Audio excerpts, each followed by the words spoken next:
so now we're going to actually prime the fluids. I'm going to take my fluid out of the bag. Fluids come packaged differently or whatever, but they are all in an outer bag. That is trash. If you squeeze the fluid, if there is a pinhole in it, it will shoot out, okay? Now, when I pull this tab, there is a membrane in there.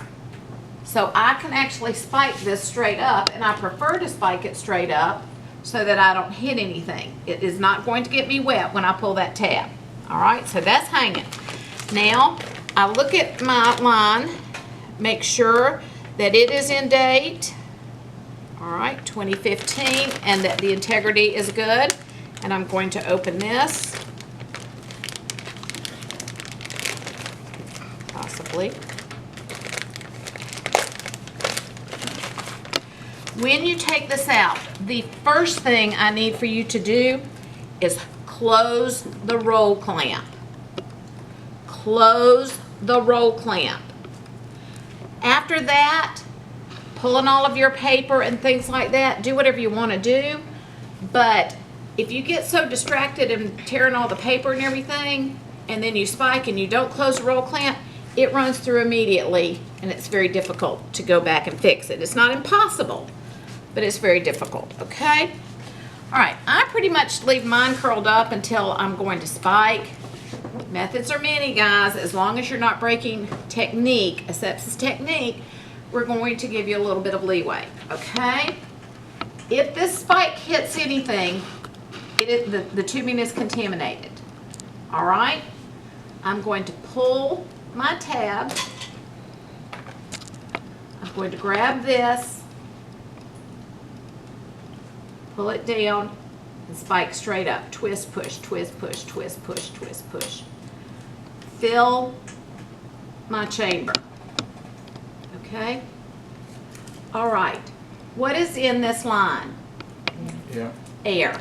There is 17 to 18 mLs of air in this line. That is enough to kill somebody twice.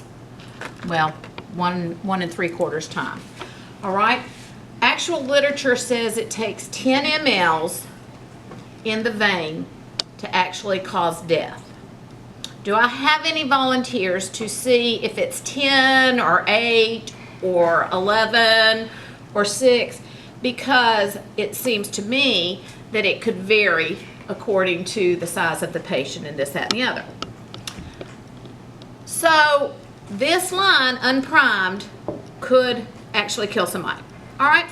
Now, most things that we do are not going to inject large volumes of air. The literature also says that small air bubbles can cause TIAs, transischemial attacks. Think about that. An air bubble in your circulation, it goes through your brain. Does that make sense to you that it could cause a moment? All right? Now, guys, you are going to inject air into patients. You cannot get out every single little bubble and things like that. Keep it in perspective. But we do our best, and we try not to take shortcuts, particularly when they are not needed. All right? Effervescent bubbles, those don't count. All right? Now, I filled my chamber because if I don't fill the chamber, it's going to keep just generating air because there is air in that chamber. There is air in this bag. Okay? The first thing that I want y'all to do is run your tubing. Okay? And what I mean by that is when I do mine, I get my first clamp up. This is a filter, okay? And it does hold a lot of air. All right, I get it up. Now the way I hold my line, when I'm pulling, everything is automatically inverted, okay? Everything is automatically inverting. So I don't have to figure out which end is up. It automatically does. Where does air rise? To the top, wherever the top is. So if you're priming along, and you're thump, thump, thump, thump, thumping this way, it's trying to go back that way, okay? Once air comes through this, it can't go backwards. I can't get an air bubble here back up into the bottle, okay? Alrighty, so don't take off your end cap. That just sets you up for contamination. I get this up. If you need something to thump with, that's fine, okay? I am going to tell you less is more, all right?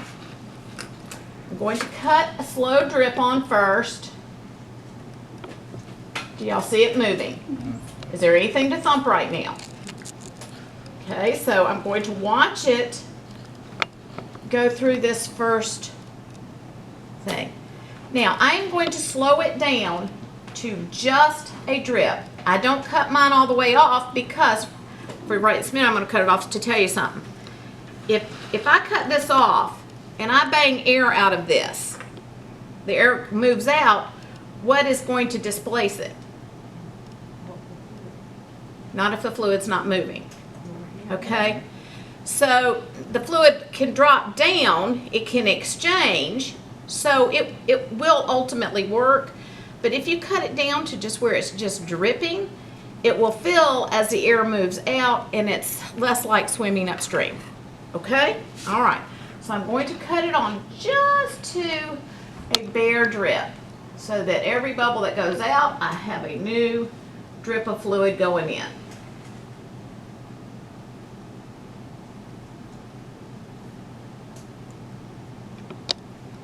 There it goes. And then I'm going to beat it. Okay, do y'all see the air moving? Yes. Now, I hold above and below, and I would typically hold tighter and wouldn't have my hand open because I can get a better swing at it. I just want y'all to be able to see the movement of air, okay? So, I'm also going to thump up underneath it. Do you see all that air coming out of there? All right, so.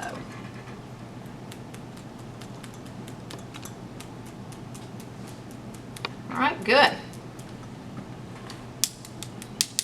Very good. I'm pulling down. It automatically inverts my port. All right. I thump it. You see the air moving? I thump up underneath it.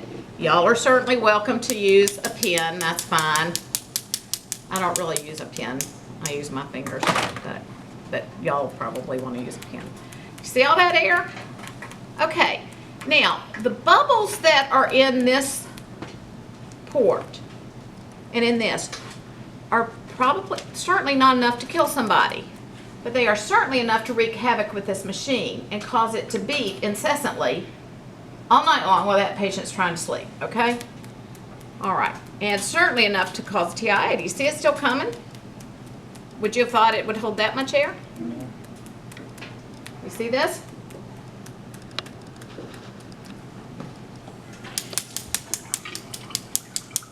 Okay, air rises to the top wherever the top is. There we go. Looks pretty good. Usually you could see an air, no, it doesn't. There's one. Okay. All right, now guys, do you see I have a little bit of fluid coming all the way up to here? I'm not going to try to catch all that up, okay? I'm going to turn it on and watch this down here. This is minuscule. If you put all of that together, it is less than 1 ml, and the more you mess with something, the more likely you are to mess up. Okay, so do you see it running?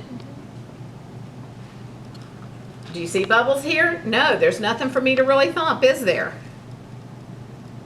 See that? I'm not really messing with it because I'm not trying to catch all that up.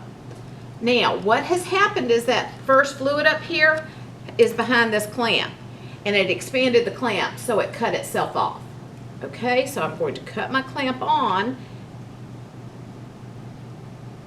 and watch it. And I actually now want to move my clamp and make sure there's no bubbles up under there. Okay, so I just pinched it. All right, I'm still just watching it. Do y'all see me doing a whole lot of thumping or anything? What about that air? Don't worry about it. I'm watching this last line. Okay? Less is more. You see what I'm doing? I'm just pulling the tubing down. That automatically inverts everything, right? And now I need to be ready to slow it down because it's going to go through this port. Got it inverted. I've got a slow drip going on.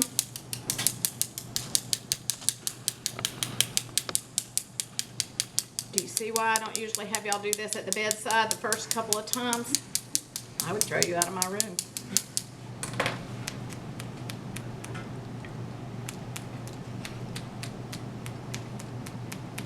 The reason I come back up underneath, if y'all notice that with drawing up immunizations or medications that if you thump up under the bubble, it's more likely to move. So I just kind of cover all my bases. All right, good. Now, see, that's all that was. I haven't even dripped anything out yet, guys. I'm going to hold it over the trash can. Where does air rise? To the top. So I'm going to keep it up. Does it matter if I waste a few drops of sodium chloride? No. No. Okay? So now I'm going to just go back and run my tube and look.